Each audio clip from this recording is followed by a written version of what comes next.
I'm your host, Rob Carbone. This is BD4. Here's Barrett, some shake and bake, catch a three. Fans alive in the crowd. Oh, hang on to the roof. Goodbye. Anthony for three. Bang! That one goes down. Gotta put four fingers up when Torres comes to the plate. The wall. See ya. See ya. Out here, the pistol comes under. Got it. Yankees win. What's going on? What is happening, everybody? I am your host, rjcarbone, and we're doing it again, folks. Episode 244 this time around of the podcast of BD4. I hope everyone's doing well. I am your host, rjcarbone. I just said that, and I hope everyone's doing well. Yes, we have just won another series, the Yankees. So that's awesome. Yeah, I don't know if I have too much to say tonight just because it is very late and I spent hours just now setting up my new software. I switched my software that I use, my video recording software. I was on a different platform. I switched it over to this one's much easier. So I had to set everything up. Pain in the ass.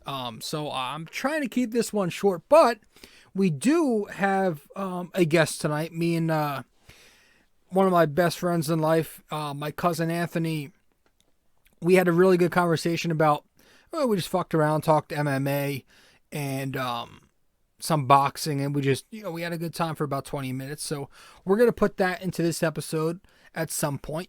This is episode 244, but we are talking Yanks for the most part, just going to be discussing this recent national series where we walked off twice. A rough loss in the first game, and then we ended up walking off twice in the final two games of the set. So that was good to see. Now, excuse me, let me set everything up real quick. We are going to get to what do you call it? The conversation that Anthony and I had in just a second, but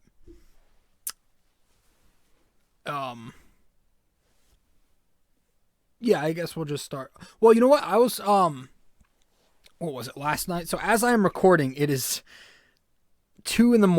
on a Monday morning. So I got to get to fucking bed soon so I can actually get up for class and set everything up and do my assignments before I hit class in the afternoon. But on Saturday night, again, as I'm recording, it is May 10th, Monday morning, 2 a.m. Jesus Christ. On Saturday night, though, I watched it was the Canelo fight, right? Canelo was going up against Billy Joe Saunders, and that was a much anticipated fight. Obviously, anytime Canelo fights, especially with the state of boxing, they don't have the star power that it used to. Everyone's going to tune in. And with what I thought was going to be a quiet card for UFC, it turns out the Vegas card was very good, and I did miss something pretty decent. But I did enjoy I don't watch boxing a ton, but I enjoyed what I saw. I thought the Canelo fight was very cool. It went, I want to say 8 rounds or 10 rounds, maybe. I think it was somewhere up there, but it ended obviously with the Saunders' corner threw in the towel after one of those rounds late, and that was that. So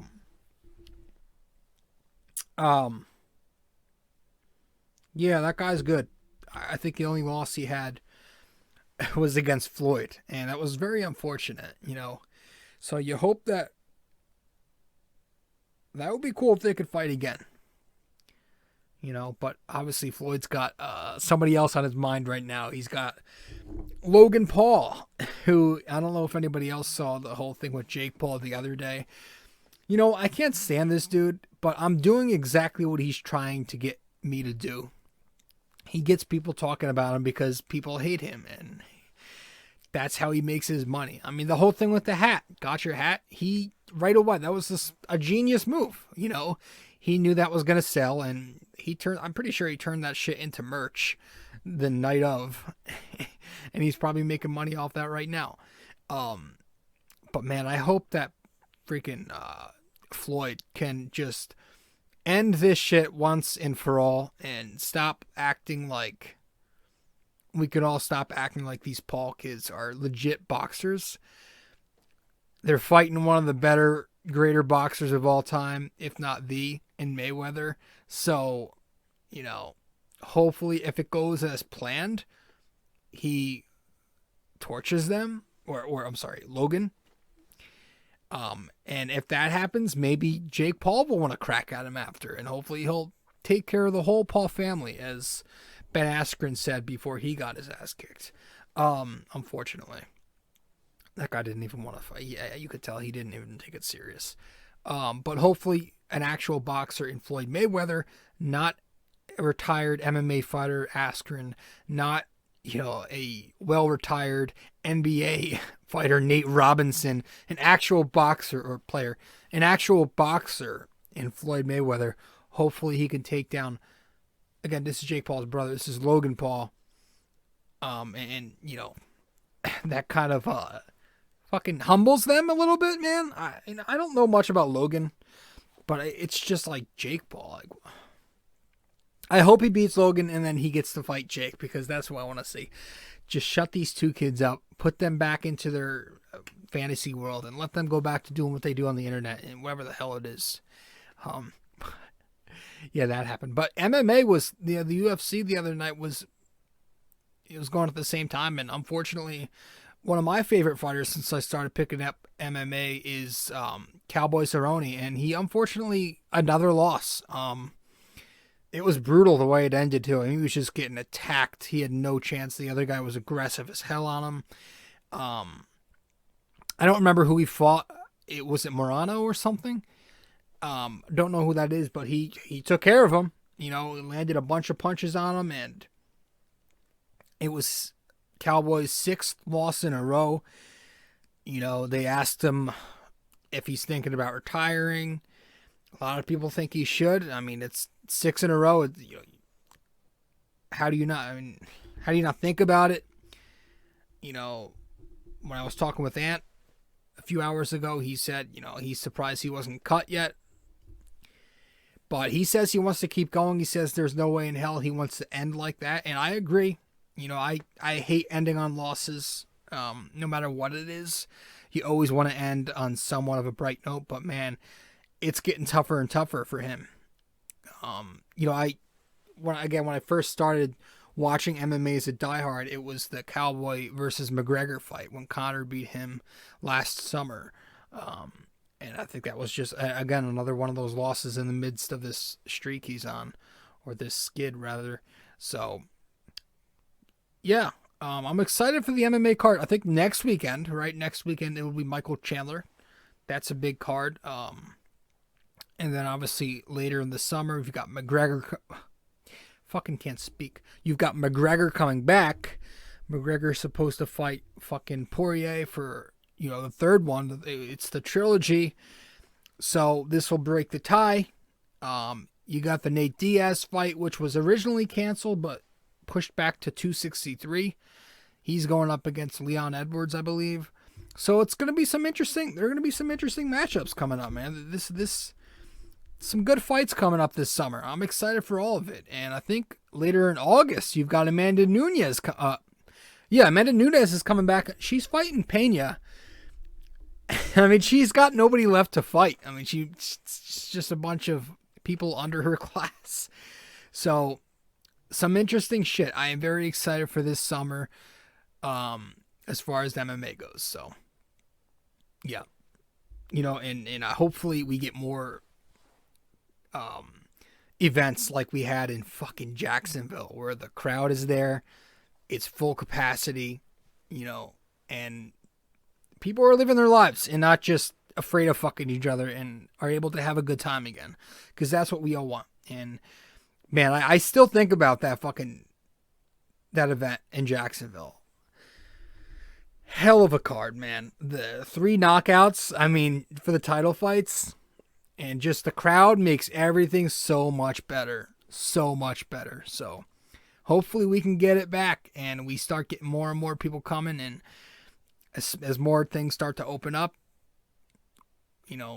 we'll get more events like that. So those are my thoughts on the UFC. And since again, last summer we all spent it mostly quarantining, but with things opening up, hopefully I can get my buddies back over here. One of my best friends, Chuck, dude's my guy, man. We always talk MMA, so it'd be great to get him over here. We can watch some fights together. Got a buddy down the street, around the corner. Get together this summer. It's going to be exciting for me. For the first time, I can actually hang out with my buddies and watch some UFC. I am hype. I am excited for this summer. I really am. And of course, the Knicks are balling right now. They just beat the Clippers. Hell of a win. I watched the DVR because I was busy with family earlier today. Obviously, it was Mother's Day. Happy Mother's Day to all wonderful mothers out there. A lot going on in the Yankees. So let's get to the Yankees. We'll head to our first break, and when we get back, I guess we'll get right into it.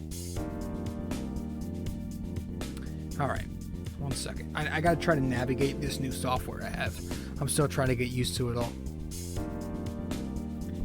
All right, let's get to our first break. We'll be right back.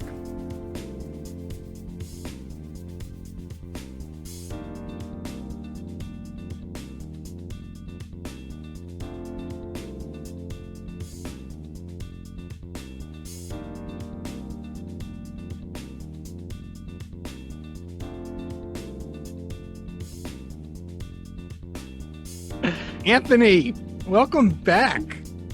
I'm here. All is well. So yeah, I don't know which episode this is going to be, but I'll throw it in somewhere. It's going to be kind of random because I don't know. You've been doing this for a couple years now, right? Yes, I have been podcasting for, let's see.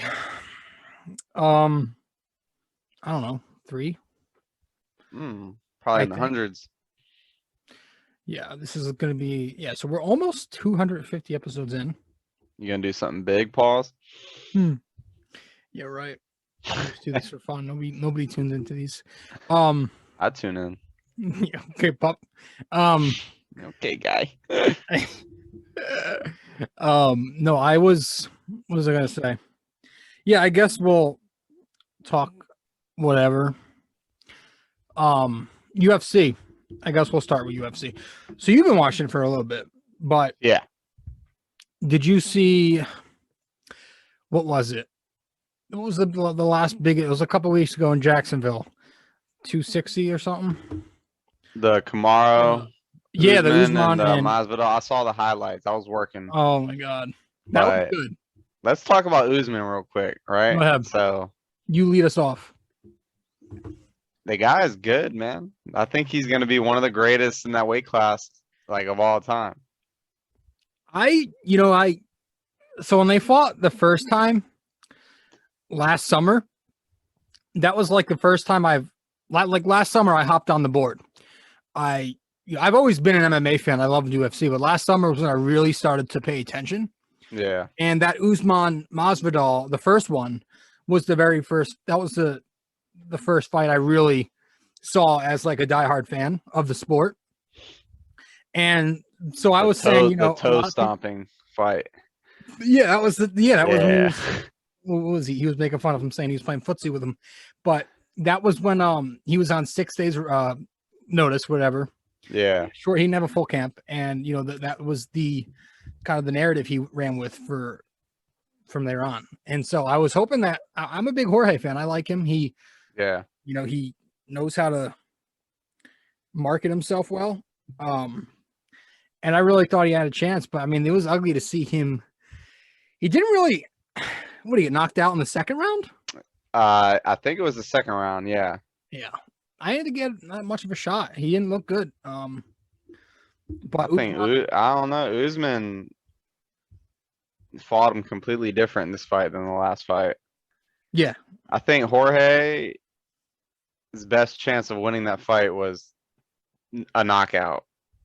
You weren't going to take him down. Like, you weren't going to get him on the ground. And the fact that Usman just, kind of did the unexpectable. Because he hit, did you see the knockout? Like, yeah, I was at my friend's down the street. Yeah, that was That was crazy. He's impressive. Hmm. I didn't. You Chuck's think a he big should fan fight of him. Colby again? Oh, I hope, and I think is that official or no? No, but Okay. I mean, when we're talking his next opponent, I mean, who else? Like, do you Yeah. give Colby another fight? Like, I feel like Kobe's the one who gave him the closest. I mean, he Yeah. broke his face, but he gave him a good. I think he can give him another good fight. I think everyone wants to see that fight again. Oh, Not yeah. just because of the fight, but the press that comes with it. It's We know entertaining. Kobe, he's an attention Yeah. guy. Or have Colby and Masvidal fight, and then the winner. Well, I mean, it doesn't even make sense for the winner because Masvidal is 0 for 2 against. They hate Usman. each other too, right? Yeah, they used to be really They used- close. He used to train. Yeah, What's something but happened? I would like to see either or, as far as that weight class. Yeah, I haven't seen last time Kobe fought was a while ago. I feel like.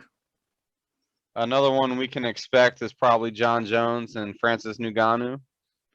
Dude, John Jones wants money though. He wants to get paid, and I don't know if Yeah. Dana wants to give him that. He got yoked. Yeah, He got he shot up big. I would love to see him. I think he would beat Francis though. You think? Would. I think he would. He hasn't been in a fight in a while. But Yeah. What's it been, a year? What was his last fight? I don't know because I haven't since I started hopping on the bandwagon. I Yeah, haven't it's been a seen him yet. while. His last fight. It's been forever, actually. Yeah, I haven't seen John Jones yet. As a Have you diehard. been paying attention to this Jake Paul nonsense? Dude, I hope he gets fucking bitched. Dude. Here's the thing that Jake Paul is doing. Jake Paul is only accepting boxing matches. Yeah. And he's trying to lure like MMA fighters into a straight boxing match. Yeah. So he doesn't want the roles reversed, because I don't know if you've ever seen the video of Jake Paul doing an MMA fight with a jiu-jitsu black belt, but Is it a nightmare? he got his ass whooped. Yeah. I mean, dude, you have all these guys going over there. Right. Why the fuck don't they do the reverse? Why do we never see those guys coming over to MMA? They But don't why- want to. It's a whole new element. I'll tell you that but he's smart though. He's a smart kid. He knows how to market himself. He gets people hating him and he gets the money because people want to see him get his ass. Yeah, Like that the is whole true. that whole thing the other day. I don't know if you saw with Floyd, the guy. Oh from yeah, Aspen. yeah. When He took turned his that hat. into like a thing. He's got merchandise for that now. He knew what He he was got a doing. tattoo. He got Tattoo he of knows Slade. he knows what he's doing, dude. He's Yeah. smart. He knows what he's doing. Didn't this all start from like Vine? Like how they like started getting noticed? Like I remember when Vine first came out, like everybody got famous off of Vine. I didn't know about Jake Paul until what's his name? His brother. Logan, He yeah. was like a big YouTuber back then. I think Yeah. he still is, but I didn't know about Jake until like not too long ago, until I heard he was fighting Ben Askren, and then I was hoping Ben would have done something there, but What I a Ben's- joke. I don't What think a Ben took that joke. serious, man. Ben took it for the money. Yeah, Did you see him at weigh-ins? See what Ben looked like? dude, he looked like me. Looked like someone's drunk uncle at the cookout. Yeah, he did people not said he belong always there. looked like that, but I don't know. He didn't look good. Nah, he's looked better than that. I mean, he's always had kind of a dad bod, but Yeah. that dude looked way worse. Yeah, he looked really bad. Yeah. And he didn't take it serious. Nah. And He now Camaro wants to fight Jake Paul, but I think he wants to only fight him in a MMA fight. But I Good. think Tyron Woodley wants to box Jake Paul as well. Jake Paul, see, here's the thing. I do respect how he's marketing himself in a way because it's working for him, but at Yeah. the same time, he's only picking, fights. Dude, Like he's Nate very Robinson, selective. really? Yeah, that I Really? couldn't believe that. Props to Nate though for getting in there. Yeah, but like you're really gonna pick these random individuals and like fight an actual boxer, then we'll start talking about if you're legit or not. But until Mhm. you do that, I can't. Logan's fighting Floyd. Yeah, Logan's and that's fighting hopefully Floyd. that's hopefully that goes exactly how it's supposed to. And That's for Logan. That's a huge payout, win or lose. Yeah. Anytime anybody who fights Floyd, man, you're retiring. Like, yeah, I'm hoping that's the fight that kind of shuts those two kids up, and yeah, kind of tells everybody this is a real boxer. This is somebody who's 51 and fucking whatever he is. yeah, he's he knows how to fight. He's an actual professional. He's dedicated his entire life to boxing. He didn't just do it after he got famous on the internet. He's actually a legit boxer. He's not somebody who just got the opportunity because of who his name is. He was a legit guy from the start. Absolutely. You know, when I see the Paul brothers, they're calling themselves the face of boxing, or it's just so corny, man. Like so cringy. That just goes to show where it is right now. Like, Yeah, I mean, MMA is nowhere near that. I mean, they have their I wanted to WWE moments, but I wanted to get I wanted to get Mike on the show because I wanted to talk about it, but I can never get a hold of him. we need to set that up. We need to have a nice little round table with some open-minded discussion. It'd be fun, I think. Yeah, but I was watching I was at JP's. I was at his brother's house. Oh, okay. Place down the street last night, and we were watching the Canelo thing. Oh, okay. Oh, he knocked him. He got a knockout, right? It was his corner called it. What's the other dude? Saunders. Oh, he threw the towel in. His corner called it at the end of a round when they were in the corners. Yeah. And that was kind of how it ended. But that was a pretty good fight. That dude's good, Canelo. I've heard a lot about him. I don't really follow boxing like that, but I've heard of the names. Like when you say Canelo, I know who that is and all that. So.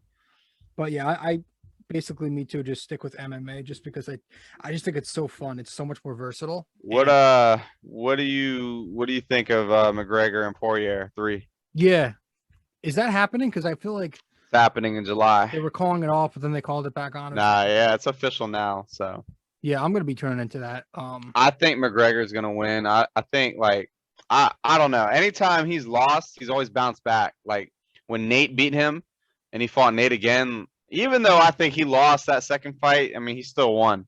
Yeah. So I think he's gonna smoke Dustin this time. I think he needs to win for his legacy. Because if he loses another one here, people are gonna start talking, about his age and washed up. Blah, blah, blah. Like Cowboy, man. He lost his 5th fight in the row. Cowboy, 6 in a row, I think. Dude. I mean, I'm surprised he hasn't gotten cut, but I wouldn't cut him. I mean, he's a legend. They asked him after last night.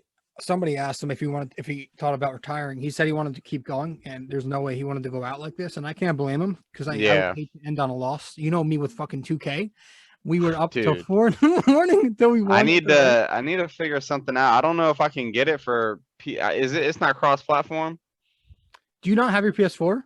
No, I still have it. I just got to hook it up. Yeah, I don't know. I haven't played PS4 since I've played with you, but I think that what do you have? PC? Yeah.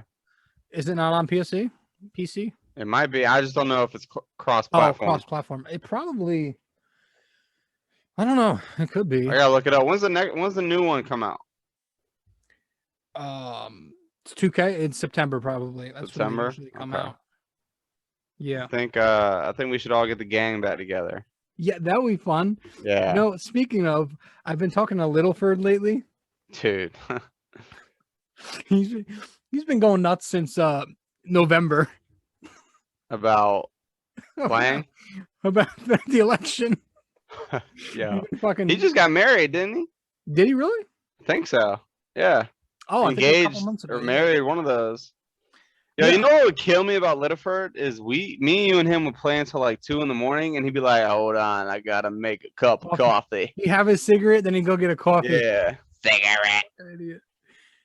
Yeah. I've been talking to him lately. Get a hold of Filthy yet? Filthy, man. Which one's Filthy? Dude, calling it work. Larkins. No, I actually removed him from my stuff. Yeah, he put some stuff up I didn't agree with, so I just. That's funny. We should definitely all play together again. That would be funny. That would be fucking. I need to play with Dan again. With Dan, that would be hilarious. Yeah, he's probably on Pluto right now. He's getting married. He told me. Yeah, that's crazy. Like some of the details that I texted you the other day. I don't want to say that loud, but I told you the other day. But yeah, he's getting married. Remember when I went to the tournament in Maryland last year in the summer? Yeah. And Dan was gonna come up there. He said he wanted to go. Yeah, he never made it, but he was gonna try. you imagine? Dude, I would have took a selfie with him and sent it to you. Nope, I wouldn't go near him. Yo, you remember what was it? The Giants or Yankees game? Just kidding. Remember? Yeah, what? When he wanted to come up to New York? Oh yeah. Yeah. I gotta get him on the show at least, at the very Dude, least. Make that your next mission, bro. On the show with us two. Yo, what? That could be like an hour-long podcast. Hour would be nothing. That could be forever. Yeah. I'll even text him. I'll tell him, hey man, let's get on this podcast, man. Let's blow it up. Call him right now. Call him. Put it on speaker. Call him, put it on I speaker. don't know if I should put it on speaker. I might have to cut some You shit can out. edit. You can edit stuff out. All right, hold on. Hopefully he answers. Hey Siri, Call Dr. Dan. call Dingo. Does he still have the same number? Just to confirm, you'd like to call the Dingo machine. Yes. Calling the Dingo machine. I hope he doesn't say the magic word as soon as he answers. Dude, I hope not.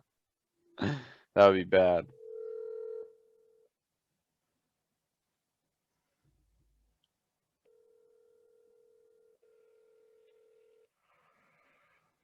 You've reached Dan. That's 410-618-6520. Leave me a message and I'll get back to you. Here, I'll call him real quick. Hold on. I got him somewhere in here. Here he is. Let's see what he says. If he answers you and not me, I'm gonna be really pissed off. He might. It's been a minute. We used to do this to him all the time. Oh my god, Dr. Dan, who the fuck? Yeah, he ain't answering. All right, 1, 2, Well- 3, 4. over to 1, 2, 3, 4. It's Dr. Dan. All right, Moist. you work this week? I go back to work on Wednesday. Oh, that's good. All right. Well, Dan just texted me. are you kidding me? He said, "What's up?" I'm Okay, gonna so say nothing much. I'm gonna call in on Zoom. I want to invite him to the show. Let's see if we can get him on here. That's the next episode, dude. I'm telling you. Yeah, for sure. I want to pick the mind of Dr. Dan. What is inside his head? He probably doesn't have a webcam though. He's probably got some shit. I don't know if he doesn't seem like the type of person to like FaceTime or. put Oh, on we'll a do web- audio. I don't care. It's a podcast anyway. Yeah. You can always go back to audio. He said, "Send me a link." I don't know what the actually link asked him? is. Yeah. All right, hold on. Tell him. Does he ask him if he has a Zoom? Maybe we'll try real quick, but if not, whatever. we'll do. Okay. Um, Maybe he can join the meeting. tell him, to add RJ. Tell him to add rjcarbone27 at AOL.com on Zoom. At AOL.com. .com.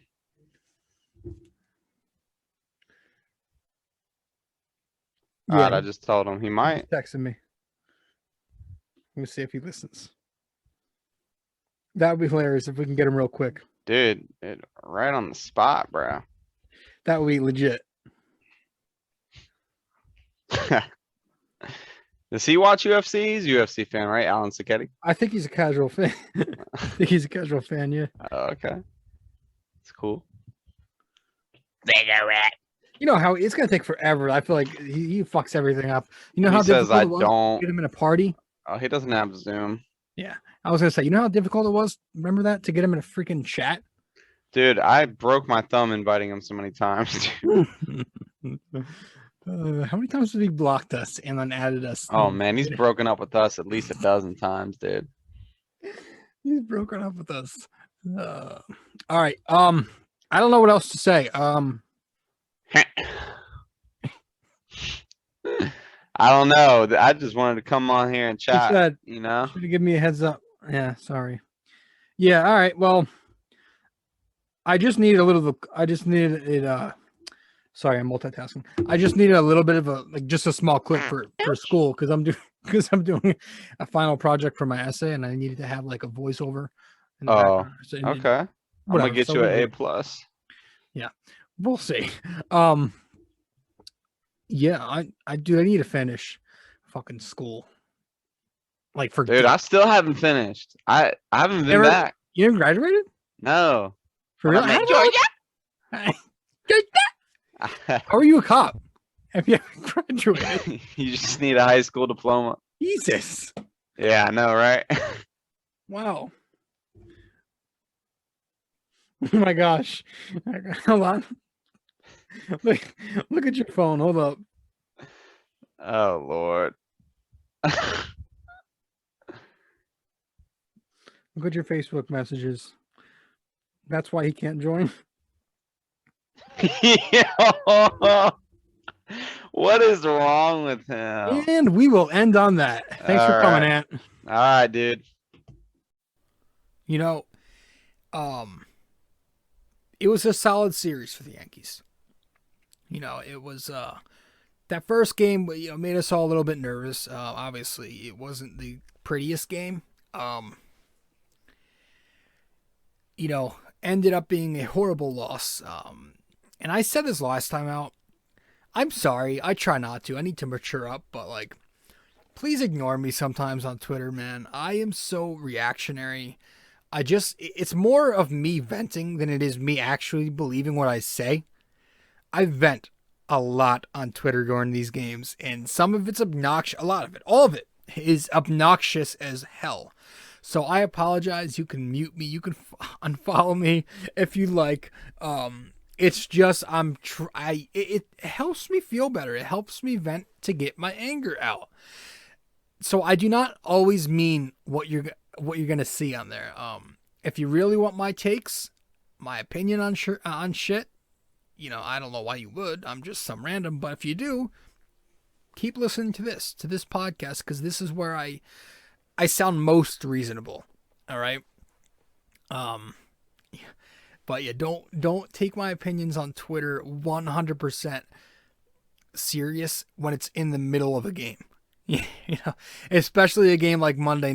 Was it Monday night? No, it was Friday night when the Yankees lost 11-4.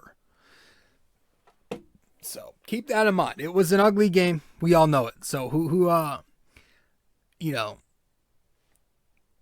I to shit on them constantly? But again, that's just me expressing my frustration.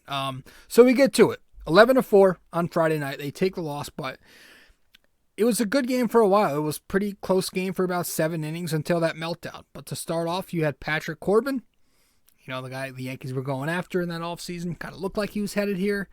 There was the whole thing with the wedding, and he likes us, and blah, blah, blah.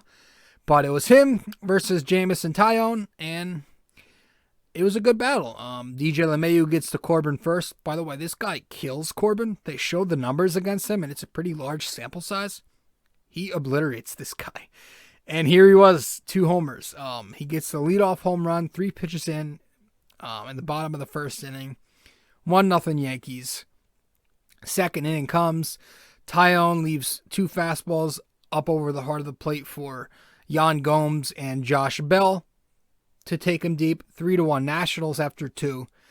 Bottom of the second, 3-2 Nationals because Gary takes one 420 feet to left. That was good to see for a change. His first home run since the opening series. Jesus.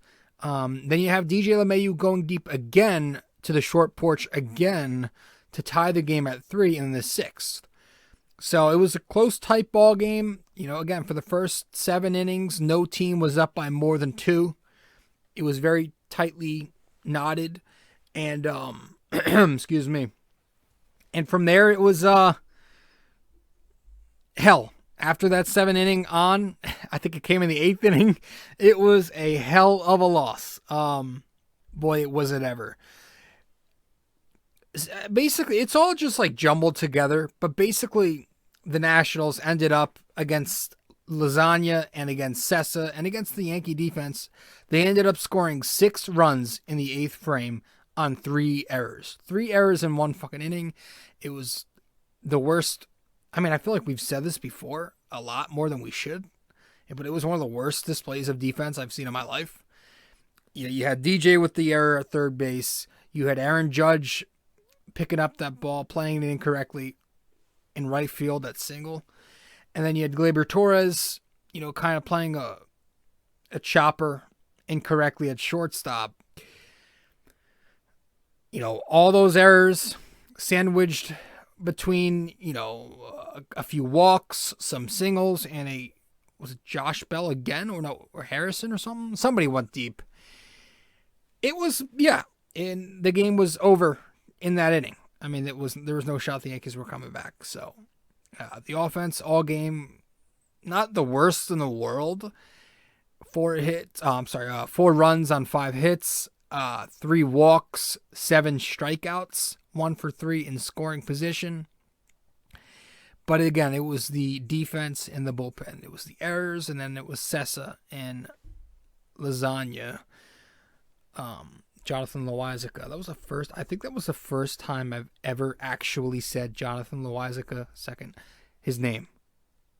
I'm so used to calling him Johnny Lasagna. But they had a big, crash down hard back to earth outing. Both of them did. Lasagna's been so great. I think the ERA was under 1 coming into this one. Sessa has actually been really good. He had a better year last season. And this year he's been really good too. He's throwing more sliders. He's kind of going away from that fastball, but he did struggle big time in that 8th inning. Jamison Tyone at least looked strong. He was 6 1/3, 3 earned runs. Had the rough start, but then found it. Retired his last 14 batters. Ended up throwing 99 pitches. He shied away from the high heat this time. That's usually his thing. Yankees pitching coach Matt Blake is telling him to go the high fastball, stray away from the sinker that he used to throw. He doesn't throw that anymore. He goes with the high heat. That's been his thing early on this year. But, he got banged around with it. Those 2 blasts early with Bell and Gomes, they were off the fastball. So what he did was he adjusted, and he started going breaking pitches the rest of the way. Off speed, curves, changeups, sliders, and it worked. It was a recipe for success, as Tyone had a good performance where he struck out 5. And he pitched into the 7th. That was good. So that was the first game of the set. It was a tough loss. Very few positives outside of Jamison Tyone and DJ LeMahieu and Gary Sanchez. Those were the 3 storylines when you look at the positive takes. The negative takes, again, the defense and the bullpen crashing back down to earth. So let's head to break one last time. Not one last time, but one more time here. No, not one more time. Let's head to break one more time before we get to the next game, and then we'll have another break after that. Let's head to our plug. And as soon as we get back from this break, we'll get to the second game of the set, just like that. All right, be right back.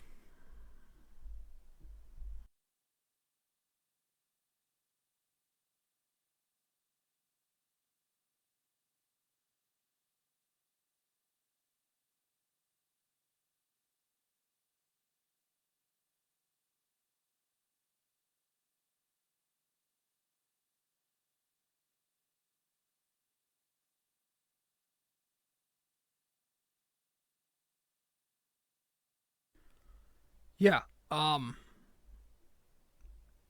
too bad for a bounce back, huh? After the Yankees lost their 2nd in a row, pretty horribly. That loss against the Astros left a bad taste in my mouth, and then to lose like that in Game 1 of the National Series was pathetic as well. But this was a good bounce back. This was something that hopefully gets us going. The first of 2 in a row to finish out this series. And remember, I was saying how I'd rather take the last 2 games of a series than the first 2, because you can go into the next one with some momentum as opposed to on a loss. So we did that. We ended up getting the 4-3 victory in this one. This was the game with the rain delay. I don't know. It wasn't raining at all. I mean, maybe a little bit, but it wasn't raining enough to where you should have probably delayed. I don't think there should have been a delay. And then the Yankees were giving all these updates on Twitter, like these updates about giving updates in the future, like just stupid. It was like, we'll give you an update as soon as we get an update. And then the next tweet, like an hour later, whatever. We have no update. It's like, okay, don't tell us anything unless you actually have information for us. It's kind of like when they do their injury reports. They go to Marakovic, and it's just like, oh, Luke Voigt is doing jumping jacks, and he did jump rope earlier today, and he did some soft toss and long toss in the outfield. Like, we don't need to know that. Just let me know when the guy's coming back from the injury, and I'm set. Let me know when he's coming back. But yeah, the rain delay thing, the updates, whatever. Game finally got going, and you had, a pretty cool matchup in Max Scherzer versus Corey Kluber. 2 Cy Young winners in their career. Kluber walks in that run, walking in Soto in the 3rd inning there. Then you get Kyle Higashioka, though, in the bottom of the frame, in the bottom of the 3rd, to tie it up with the home run. 1-1. That was Scherzer's only mistake on the slider.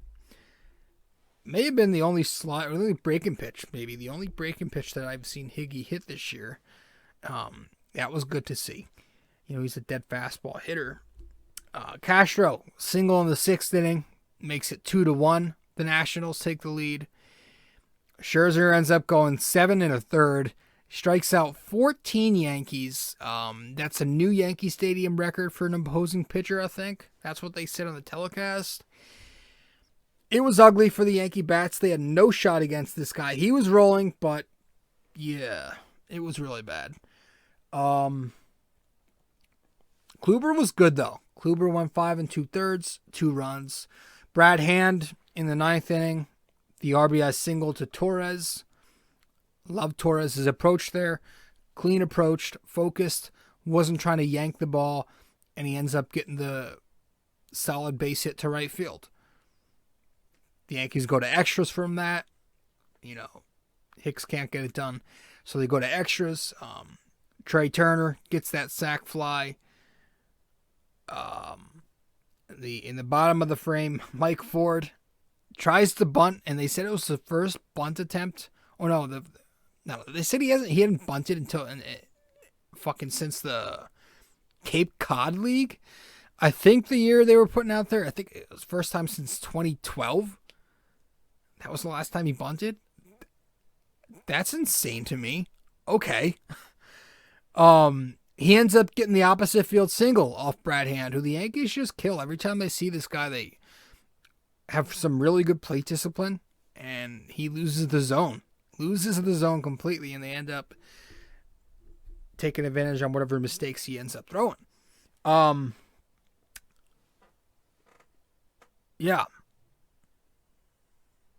Trying to see where I left track of. Oh, here I am. Then you've got Torres again. Another big hit. The walk-off dribbler to third base was enough. They didn't even bother throwing home. We score. Yankees win. Didn't deserve the win, but they needed the win. However they can get it, ugly or not, you'll take it. Justin Wilson gets the W. Finally has an appearance where he doesn't surrender a run. You've got Corey Kluber. Again, he looks solid. 3 quality starts in a row now, I think.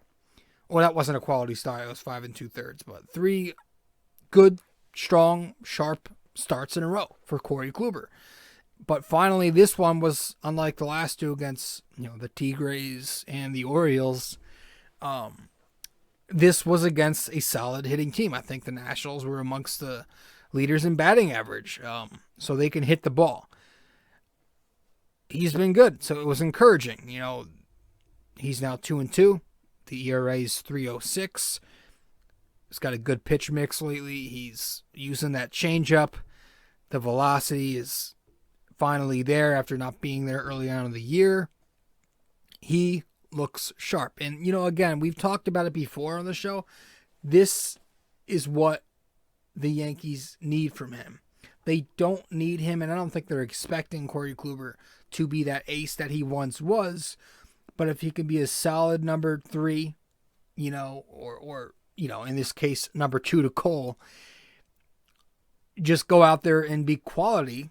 6 innings, 3 runs, 5 innings, 2 runs, something like that every single time, you will take that.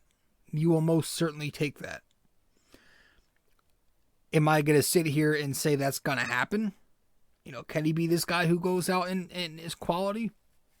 I still don't know. I still think there's a lot of risk here with how, old he is. We haven't seen him in 2 years, really. So he could, flop, and we won't be surprised. I wouldn't be too shocked if he ended up doing that. But if he ended up pitching pretty well, we also wouldn't be shocked because he's Corey Kluber, and he's a veteran pitcher who knows what he's doing. So hopefully it gets him going. We will see. But yeah, this is what the Yankees need from him going forward. Starts like this. This was an encouraging one, being again, it was against a good team. Offensively, the Yankees had 6 hits.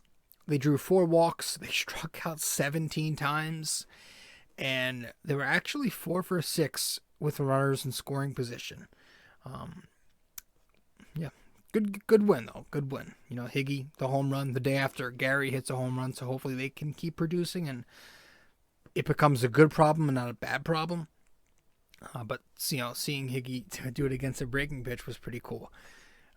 That was the second game of this set, guys. Be right back.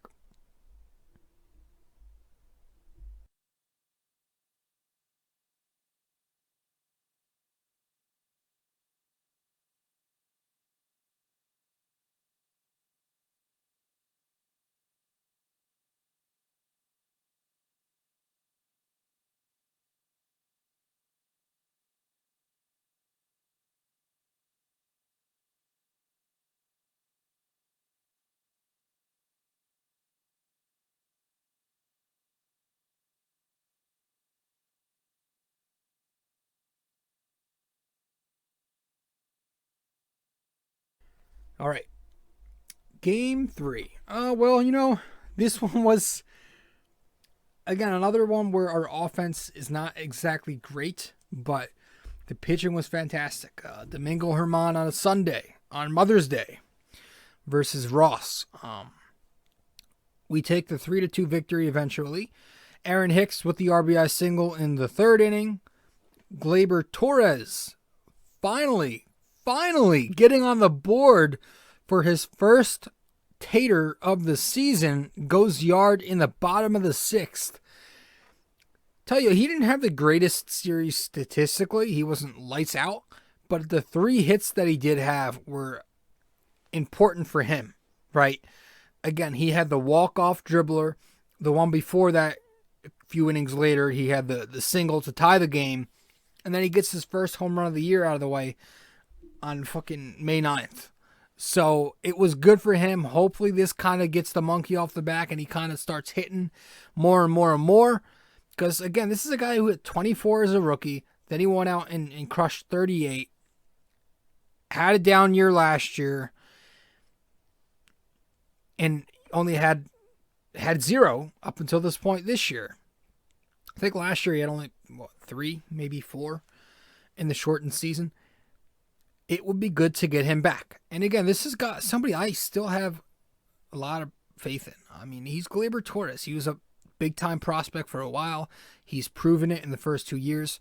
It's scary that he's heading down a path where, like, Gary Sanchez was heading down, and he still is. But hopefully Torres doesn't end up like that. Hopefully he can actually get it together. And there's hope. There's more hope for him because I feel like he's been really good in the postseason. That's what I'm like. When he gets focused, when he focuses in, he's a lot. When he locks in, he's a damn elite baseball player. You look at his postseason numbers. I feel like he can do shit like that if he locks in the regular season. If he brings an approach to the plate where he's not trying to drill one 575 feet, but instead does things like he did in this series, especially that tying single, the game-tying single, where he takes it the other way, hits it where it's pitched, and settles for those lower exit velocity singles sometimes because it's what you get.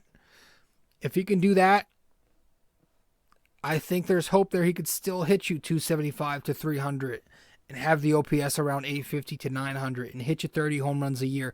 I still think that's inside him somewhere. Hopefully we start getting it because this has been my favorite prospect for so long. Gleyber Torres, I still want to believe he's legit, you know, and it hurts me. It pains me seeing baseball market all these other guys, and they deserve it because they've been killing it. Vlad Jr., Acuna, fucking Soto, Tatis, all these other guys getting their marketed, you know, time out there. Everybody knows who they are.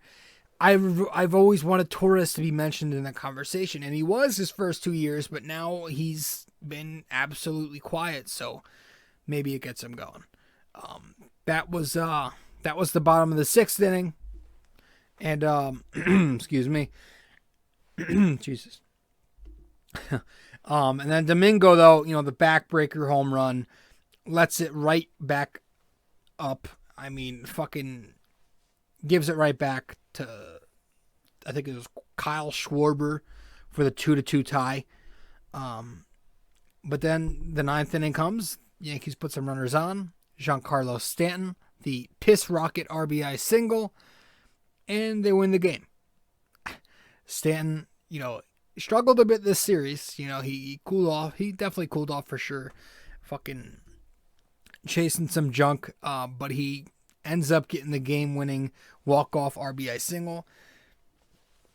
Yankees get their first 2 walk-offs of the season in the same series, back-to-back. So that's nice. Offensively, overall, the Yankees 5 hits, 10 walks, 10 strikeouts, 2 for 9, scoring position. Pitching-wise, again, Domingo was good. Just, you know, again, it's the same issue. He'll let up some home runs when he's wild inside the zone, so it's all about the command. Outside that, though, he was great. And he's really calmed down. Went to him. Then they went to King, Peralta, and Chapman after that. And obviously the Yankees taking advantage of the off day on Monday. King is usually a multiple innings guy, but they just went one with him. Peralta, 1 pitch, 1 out. And then Chapman dominant in that 9th because, of course, he was. Yeah, it's been fun. Well, yeah, it hasn't been fun, but it's been good to get back on track. And hopefully we're finally over 500 for good. 18-16 now. Kay was saying on the broadcast how it's impressive that the Yankees are 500 considering all their struggles, which I understand the logic he was trying to use, but that's not something I want to hear. I mean, I don't think it's impressive, you know, because the logic is, after that 5-10 start with all these guys that they have struggling, it's I don't think impressive is the word, I guess was what I'm trying to say. I think solid. They're doing what they're supposed to do for a span of the season. They're now 13-6 in their last 19 games. So I wouldn't call that impressive. I call that the Yankees doing what they were supposed to be doing after an abysmal start. You know, guys are really struggling though. Yeah. So is it impressive though? No. I mean, you could still win a game. It fucking rubbed me the wrong way. I'm sorry. It's not impressive. You had guys step up. That's what happens. You know, sometimes it only takes 1 or 2 or 3. But no, the Yankees are 18-16. The good thing is, I think they're only 3.5 back from first place. They're in second place right now. Hopefully we can keep it going. You know, the top guys are coming around. Guys like LeMahieu's coming around. Hopefully he can get over 300 again and get the slugging percentage up. You've got guys like Giancarlo again. He's been great this year. And then you have a lot of guys struggling at the bottom of the order. But Aaron Judge in the 3-hole right now, he has been abysmal. I mean, the strikeouts lately, the one for whatever stretch he's in, he did have a hit. So hopefully, you know, he had the off day today. They rested him. But he had the hit in game 2 to, you know, it was a pretty clutch hit to keep the Yankees going a bit. And hopefully that gets him going. I don't know, but he needs to get his shit together. You know, it's bad.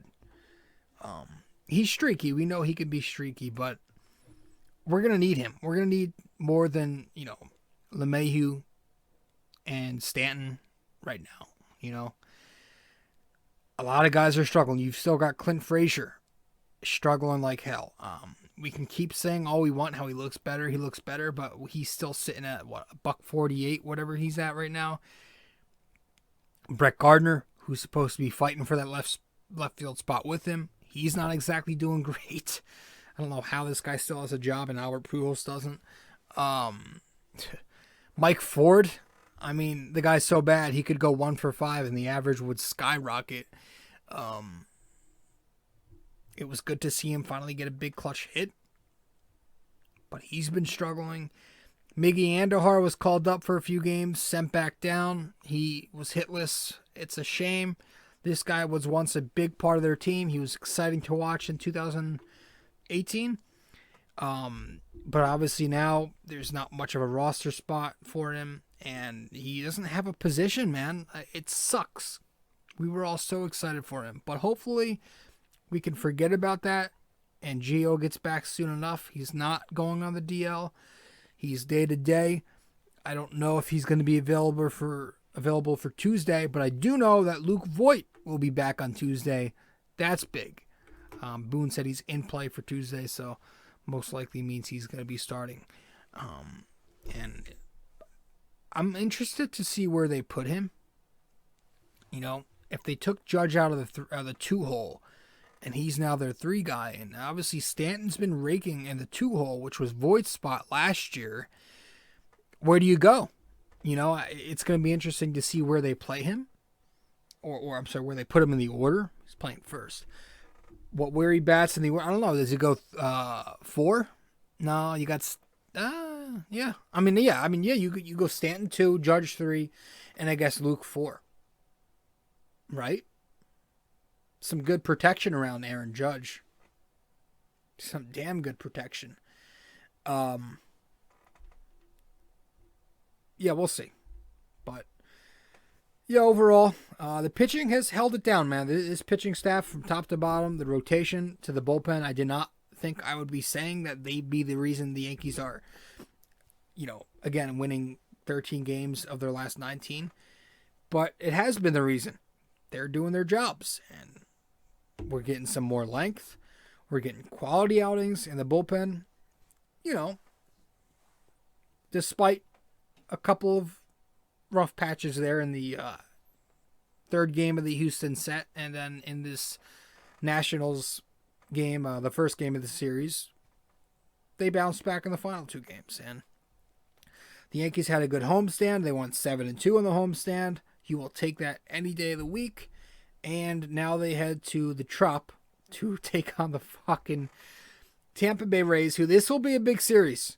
You know, this will be a huge series for the Yankees, and I'll tell you why.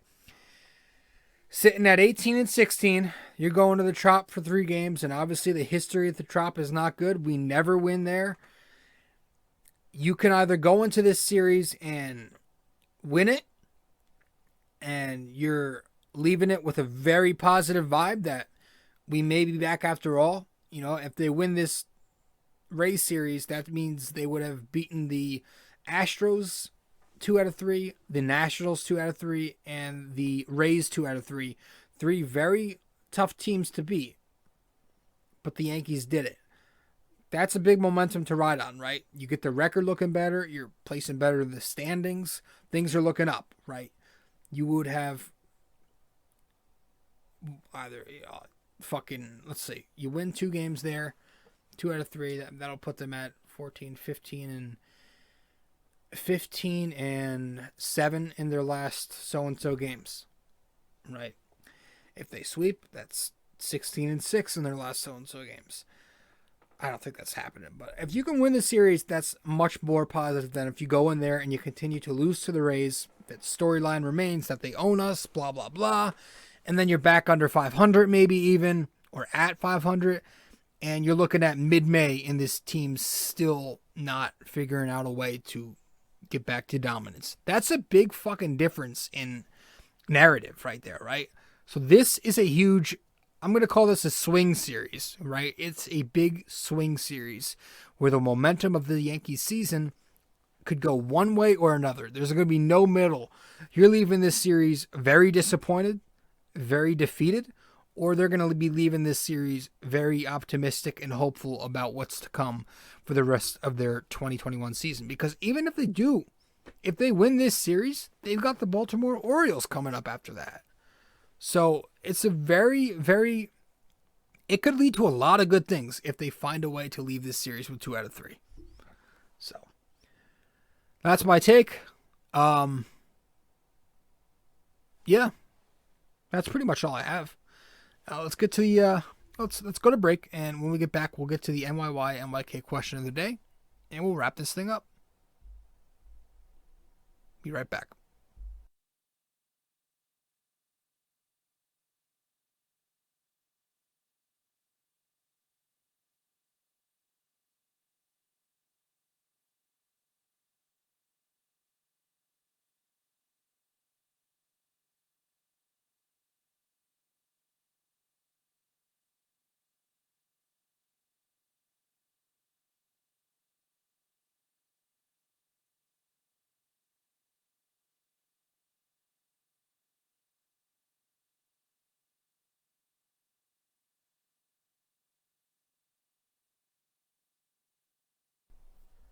So, last time out, in episode 243, our NYK question of the day. Nerlens Noel currently wears number 3 for the Knicks. Who was the last Knick to wear that number? That was the question of the day for episode 243. The answer to that question, the last Knick to wear number 3 before Nerlens, last season it was Maurice Harkless. Maurice Harkless had that number. I don't know if he finished the year with us, but yeah, that was the number 3 before Nerlens. Tonight's NYK question of the day for episode 244. 244, our NYK question of the day, brought to you by Anchor. Best way to make a podcast, download the Anchor app or go to anchor.fm. During his 7 seasons with the Yankees, this player played in exactly 1,000 games and collected exactly 1,000 hits. Who is it? All right. I don't know if anyone's going to get this one. It's a tough one. But yeah, one more time. Our NYK question of the day for episode 244. During his 7 years with the Yankees, this player played in exactly 1,000 games and collected exactly 1,000 hits. That's pretty cool. Who was that player? All right, so message me on Instagram, Facebook, or Twitter, or just comment on Instagram, Facebook, or Twitter on the post once I publish this podcast. All right, guys, thank you so much for tuning in. That's all I've got. I'm your host, RJ Carbone. You're listening to BD4. If you haven't yet subscribed to this podcast, be sure to do that right now. You can subscribe to us on Apple Podcasts, on Spotify, YouTube. You can watch us on there as opposed to listening to us, and many more major podcast feeds, all those platforms. If you want to follow me, and subscribe to the blog that I write. Obviously, with the podcast, we cover the Knicks every 2 games and the Yankees every series, but with the blog, we recap every single Knicks game and every single Yankees game. Lately, we've been a bit busy, so we've had to double up on some of them. But as soon as these 2 NBA seasons and the MLB season stop overlapping, and the NBA season comes to a close, we'll get back to our normal schedule. But the fucking Knicks are balling. The Yankees, hopefully, they're starting to rake a little bit, and they're picking up some more victories. So if you want to follow the blog, subscribe to the blog. You want to subscribe to the podcast, and if you want to follow me on social media, Instagram, Facebook, and Twitter, just go to my Linktree, because my Linktree has all those links to the pod, the blog, and my social. So if you want to find me there, go to my Linktree at linktr.ee/rjcarbone. Once again, my Linktree to take you to all my information. linktr.ee/rjcarbone. So thank you guys so much for tuning in. This is episode 244 of the podcast. The Yanks walk off twice versus the Nats. and we're feeling a lot better about ourselves than we were a few weeks ago. So we'll see if this can keep going. So thanks guys so much for watching. I'll see you next time. Ciao.